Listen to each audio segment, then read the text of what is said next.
poder conectarnos también, Señor, ver a mis hermanos. Pero lo más importante, Señor, es reflexionar con respecto a esta fecha, Padre, que como decía ayer mi hermano Carlos, quizás no es una celebración, Señor, sino que conmemoramos, Señor, el sacrificio perfecto que usted hizo un día en la cruz para nosotros y también esa resurrección que usted tuvo al tercer día también, Señor. Gracias, Padre bendito, porque eso lo llevamos en nuestro corazón, eso lo atesoramos también, Señor, como un regalo preciado, Padre, para nuestras vidas, porque gracias a eso también, Señor, nosotros somos salvos y podemos también, Señor, optar a la vida eterna. Gracias, Padre, por este día que usted nos ha dado, Señor. Gracias por nuestra familia, Señor. Gracias porque usted pone en nuestro corazón el poder estar aquí, alabando su nombre, Señor, engrandeciendo también su obra en la cruz. Y gracias, Padre, porque usted nos ha cuidado durante todo este tiempo. Te pedimos, Señor, que todo lo que hagamos, Padre, sea agradable también para usted, sea de aprendizaje, Señor, sea que reflexionemos en nuestra vida diaria, Señor, para poder, Señor, nosotros ser unos buenos portadores del Evangelio, Señor, en todo momento, en el lugar donde quiera que estemos, Señor, y así que seamos, Padre, dignos, Señor, de hablar de su palabra, de hablar de su sacrificio, Señor, y de hablar, Señor, de lo bueno que usted es cuando uno está bajo su mano, Señor, bajo su mandato. Gracias, Padre bendito, por todo. Le pedimos que nos guíe, que nos guarde, Señor, y que todo lo que haga, como le digo, Señor, sea agradable para usted. En el nombre de su Hijo Jesús. Amén. Bien, hermano Saúl, vamos a cantar Oí bendita historia. Hermanos, ahora mis hermanos, ¿me escuchan ahí? Sí. ¿Sí? A ver. Bien, bueno, vamos a cantar este himno al Señor, ¿cierto? Cristo es quien nos dio la victoria.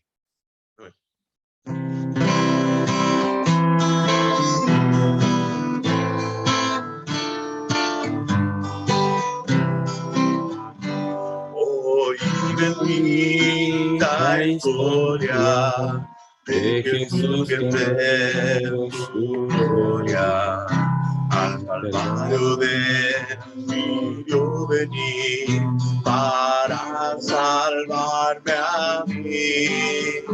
Su sangre derramada se aplicó feliz a mi alma. Me dio victoria sin igual cuando me arrepentí. Ya tengo la victoria, pues Cristo me salva. Buscóme y compróme con su divino amor. Me imparte de su gloria, su paz inunda mi alma. Victoria me concedió cuando por mí murió. Hoy que en amor tierno Él sanó a los enfermos. A los ojos lo mandó a correr, al ciego lo hizo ver. Entonces suplicante le pedí al Cristo amante, le diera mi alma la salud y fe para vencer. Ya tengo la victoria, pues Cristo me salva. Buscóme y compróme con su divino amor. Me imparte de su gloria, su paz inunda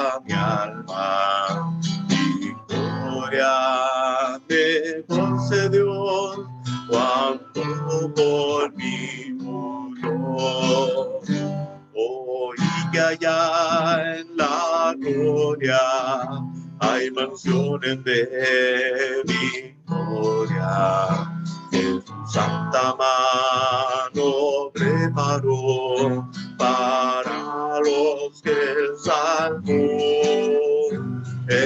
El unir mi canto al del grupo sacro santo, que victorioso rendirá tributo al Redentor. Ya tengo la victoria, pues Cristo me salva.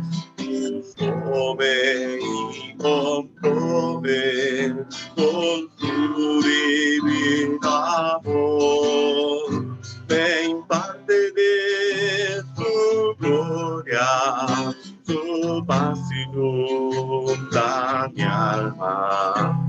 Mi victoria me concedió cuando por mí murió. Amén, hermanos. Ese es el mensaje, ¿cierto?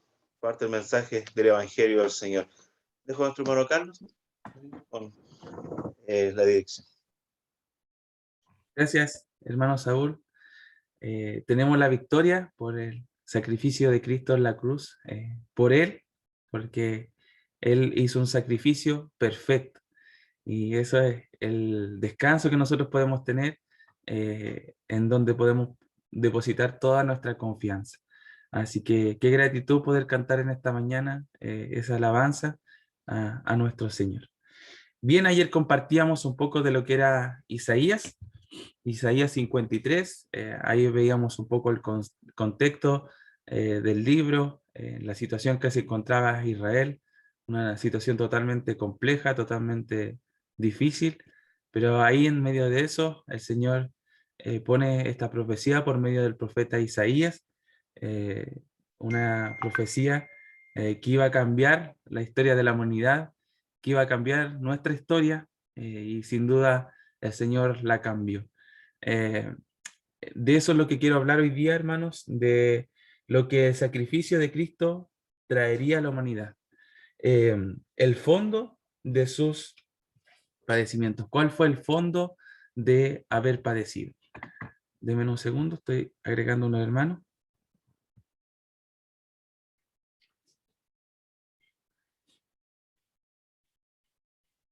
Ahí está. Como les decía, lo que el sacrificio de Cristo traería a la humanidad y el fondo de sus padecimientos.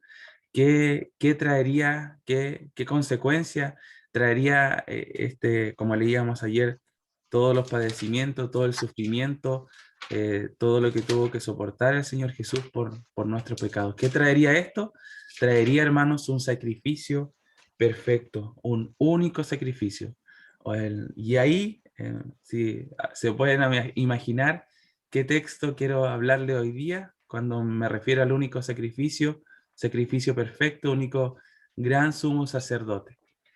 Por supuesto que el libro de Hebreos es lo que vamos a ver el día de hoy, y vamos a ver este sacrificio perfecto de nuestro Señor. Es el trasfondo de sus padecimientos, la consecuencia de lo que trajo esos padecimientos. Trajo, hermanos, un sacrificio perfecto. Así que nos vamos a Hebreos, Hebreos capítulo 10. Hebreos capítulo 10, queridos hermanos, del versículo 1 al versículo 25. Vamos a dar lectura. Del versículo 1 al versículo 25.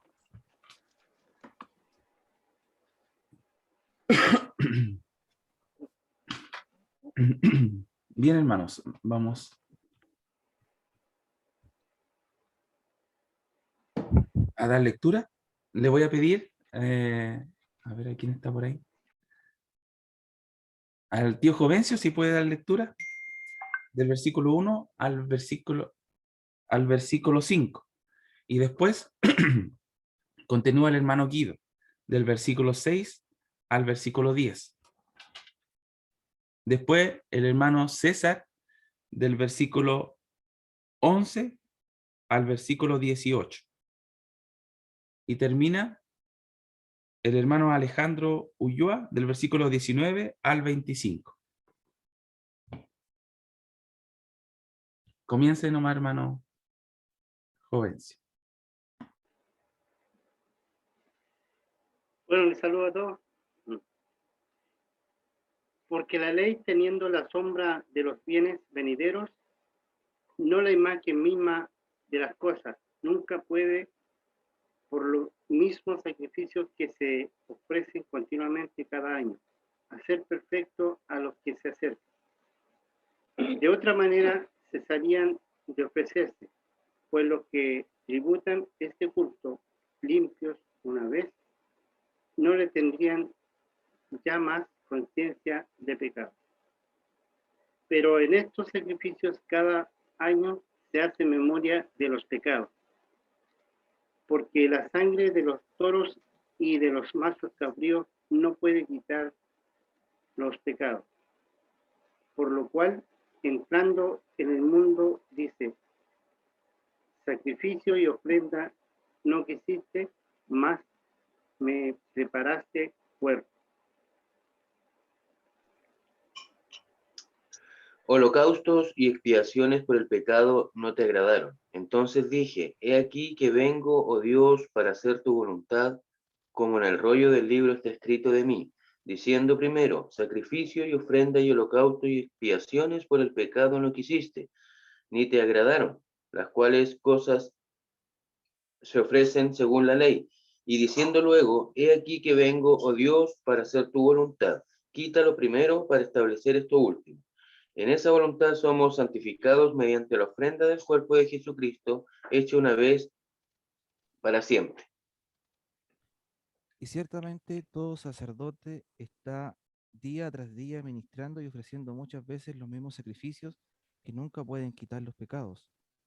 Pero Cristo, habiendo ofrecido una vez para siempre un solo sacrificio por los pecados, se ha sentado a la diestra de Dios.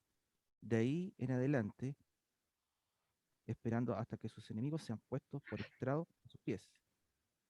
Porque con una sola ofrenda hizo perfecto para siempre a los santificados. Y nos atestigua lo mismo el Espíritu Santo, porque después de haber dicho, este es el pacto que haré con ellos. Después de aquellos días, dice el Señor, pondré mis leyes en sus corazones y en sus mentes las escribiré.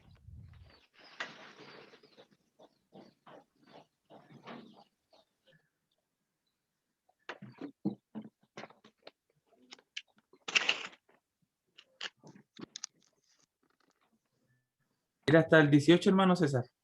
Y después sigue el 19, el hermano Alejandro.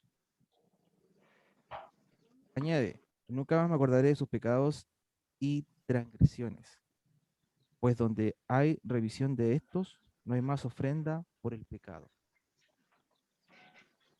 Así que, hermanos, teniendo libertad para entrar en el lugar santísimo por la sangre de Jesucristo, por el camino nuevo y vivo que Él nos abrió a través del velo, esto es, de su carne, y teniendo un gran sacerdote sobre la casa de Dios, acerquémonos con corazón sincero, plena certidumbre de fe, purificados los corazones de mala conciencia y lavados los cuerpos con agua pura. Mantengamos firmes sin fluctuar la profesión de nuestra esperanza, porque fiel es el que prometió, y considerémonos unos a otros para estimularlos al amor y a las buenas obras, no dejando de congregarnos, como algunos tienen por costumbre, sino exhortándonos, y tanto más cuando veis que aquel día se acerca. Bien, hermanos, vamos a tener un momento de oración. Padre amado, agradecemos, Señor, el tiempo que nos da en esta mañana, Padres, por poder leer su palabra, partir este día junto a nuestros hermanos, meditando lo que son sus escrituras, Señor, alabando su nombre, engrandeciéndolo, Señor. Le pedimos su dirección, le pedimos que usted nos dé entendimiento en esta mañana, le pedimos que transforme nuestros corazones, Señor, que renueve, Señor, nuestros corazones también, Señor, y que seamos llenos de su palabra, Padre amado. Se lo pedimos y le agradecemos este tiempo, que sea para su gloria y alabanza, en el nombre de nuestro Señor Jesucristo. Amén. Bien, hermanos, bienvenidos a los que se han podido ir integrando en esta mañana. Gracias nuevamente al Señor, y como leíamos, hoy vamos a estar compartiendo lo que es el libro de Hebreos. Ayer fue Isaías 53 y hoy, como les decía, vamos a estar viendo cómo ese sacrificio que veíamos ayer, ese padecimiento ahora, va a traer una consecuencia a la humanidad, y cómo ese padecimiento también tiene un fondo, y ese fondo es el sacrificio perfecto, que ese sacrificio se hizo perfecto en Cristo Jesús. Y eso, por supuesto, trajo una gran consecuencia a la humanidad, que es ahora nuestra salvación, es salvación totalmente por la gracia del Señor. Así que es lo que vamos a estar hablando hoy día a la luz del pasaje de Hebreos, capítulo 10, versículos del 1 al 25. Y vamos a notar cómo aquí a lo largo de este pasaje va a comenzar hablando, siempre relacionándolo con el Antiguo Testamento. Esa es una de las cosas hermosas, les podría decir, sorprendentes, que siempre me ha llamado la atención, y siempre me ha gustado leerlo, lo que es el libro de Hebreos, en cuanto a eso, cómo hace la relación con el Antiguo Testamento. Recordemos que no está explícitamente dicho quién es el autor de esta carta, tampoco se dice, no podemos decir certeramente quiénes son los destinatarios, pero sin duda, a medida que leemos la carta nos damos cuenta que el lenguaje que se utiliza va dirigido probablemente a personas judías. Judías, no solamente judías, sino que también judíos creyentes, porque también los dice que perseveren en lo que es la fe, sin dejar de deslizarnos, nos decía el capítulo 2. Y también ahora les dice, no dejando de congregarnos, o sea, eran judíos creyentes, y también eran judíos que pertenecían a una iglesia local.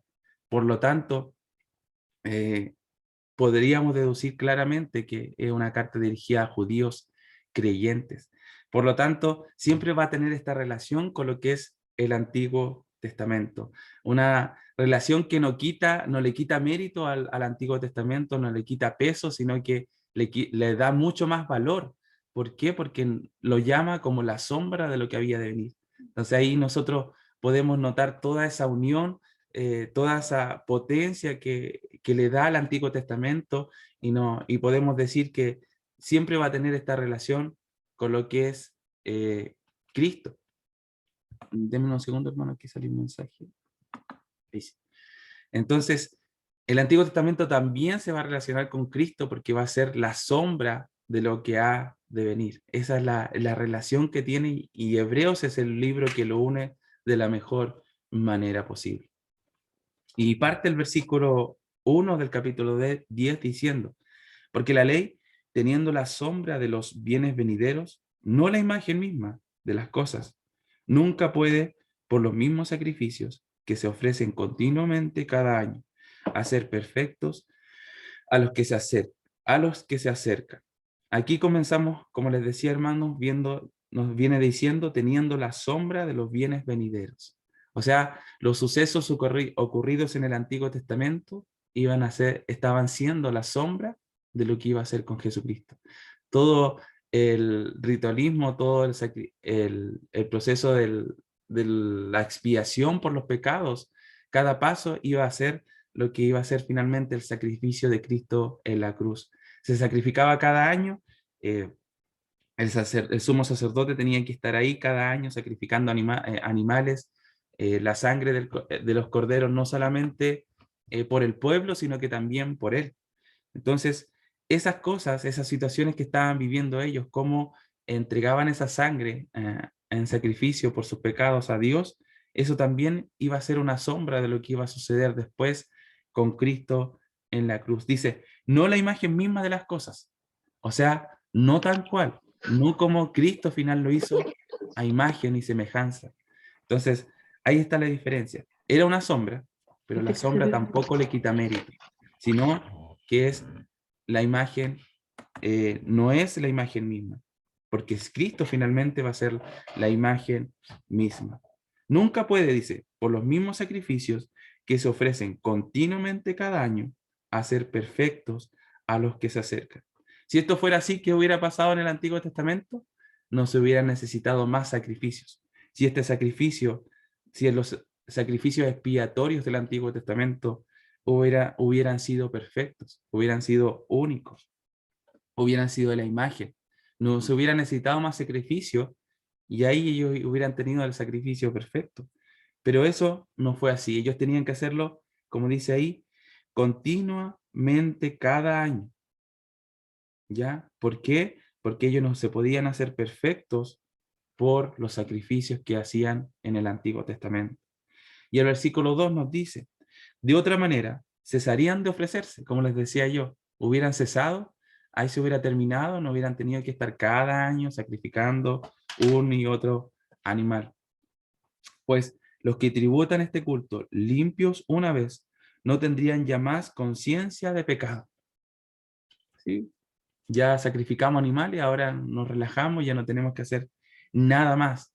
Pero no era así. Tenían que volver a ofrecer sacrificios por sus pecados. Pero en estos sacrificios, versículo 3, cada año se hace memoria de los pecados. Cada año ellos recordaban y volvían a pedir perdón, a ofrecer sacrificios expiatorios por sus pecados. Una cosa, una cualidad buena tenía esto, que ellos se recordaban de lo malo que estaban comportándose delante de Dios. Volvían a recordarse también ellos de su situación ante Dios pecaminosa.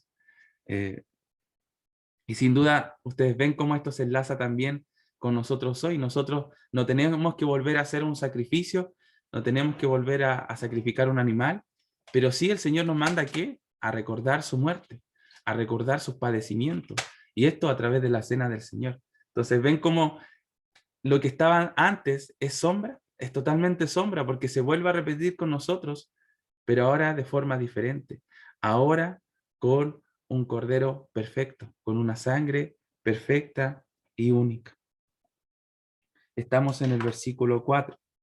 Porque la sangre de los toros y de los machos cabríos no puede quitar los pecados. Así de claro, no puede quitar los pecados. Podían hacerlo una y otra vez, repetidas veces, pero eso no quita los pecados, sino más bien los cubre. El sacrificio de los animales, hermanos, en el antiguo pacto podía solamente cubrir el pecado. La palabra para cubrir viene de la palabra expiación. Más bien expiación literalmente significa, hermanos, cubrir. Por eso que ellos tenían que volver a renovar este sacrificio cada año, porque solamente ese sacrificio podía cubrir los pecados. Pero a diferencia, Cristo quita los pecados. Esa es la gran diferencia con Cristo Jesús, queridos hermanos. Entonces, esa sangre de los toros y machos cabríos no puede quitar los pecados. Y eso debían entenderlos ellos. Versículo 5. Por lo cual, entrando en el mundo, dice, sacrificio y ofrenda no quisiste, mas me preparaste cuerpo. Aquí también es una profecía sacada de los Salmos. ¿Y a qué se está refiriendo esto? ¿Quién está hablando aquí? Sacrificio y ofrenda no quisiste, más me preparaste cuerpo, dice. Holocaustos y expiaciones por el pecado no te agradaron. ¿Se acuerdan en esa oportunidad cuando estaba el rey Saúl y él tomó otra decisión? El Señor le había dado un mandato que tenía que eliminar todo de una ciudad, eliminar totalmente todo, y él dejó a los animales vivos y después ofreció sacrificio por esos animales. Al Señor no le pareció porque él tenía que obedecer. Él no quería que estuvieran sacrificando animales, sino que él quería que le obedeciera. Entonces, vemos aquí cómo también se está refiriendo el salmista y dice, sacrificio y ofrenda no quisiste, más me preparaste cuerpo. Holocaustos y expiaciones por el pecado no te agradaron. Esto ya era una cosa repetitiva del pueblo, donde ofrecían sacrificios y volvían a pecar, ofrecían sacrificios y volvían a pecar. Entonces dije, he aquí vengo, oh Dios, para hacer tu voluntad. ¿Quién habla aquí? El Señor Jesucristo, hermanos. Dice, he aquí vengo, oh Dios, para hacer tu voluntad. ¿Se dan cuenta la forma humilde en cual se presenta este Cordero perfecto? Dice, he aquí vengo, oh Dios, para hacer tu voluntad. Como en el rollo del libro está escrito de mí, citando, ¿cierto?, a la profecía de Isaías, la que también leíamos ayer, diciendo primero, sacrificio y ofrenda y holocaustos y expiaciones por el pecado no quisiste, ni te agradaron, las cuales cosas se ofrecen según la ley. Y diciendo luego, y aquí vengo, oh Dios, nuevamente repite lo mismo, para hacer tu voluntad. Quita lo primero para establecer lo último. Versículo 10. En esa voluntad somos santificados mediante la ofrenda del cuerpo de Jesucristo, hecha una vez para siempre. Hermanos, esa frase hecha una vez y para siempre vamos a ver que se va a empezar a repetir muchas veces. ¿Cuánto era lo importante que los judíos, los cristianos judíos debían volver a recordar esto para no volver a las tradiciones y a las culturas antiguas que tenían? Ellos debían tener presente esto, hecha una vez para siempre, no hay que hacer nada más. Cristo lo hizo todo por cada uno de nosotros, lo hizo todo por los que iban a ser sus hijos, hecha una vez, no cada año, para siempre. No necesariamente cada año, sino que solamente una vez y solamente de forma voluntaria por el Señor Jesucristo, sin que nosotros tengamos que hacer nada. Somos santificados, es la forma en la cual podemos ser santos, es la forma por la cual el Señor nos ha puesto en una posición santa. Podemos ser santos por la buena voluntad del Señor. Podemos ser santos por el sacrificio perfecto del Señor, una sola vez y para siempre. Versículo 11. Y ciertamente todo sacerdote está día tras día ministrando y ofreciendo muchas veces los mismos sacrificios que nunca pueden quitar los pecados. ¿Por qué? Porque los pecados son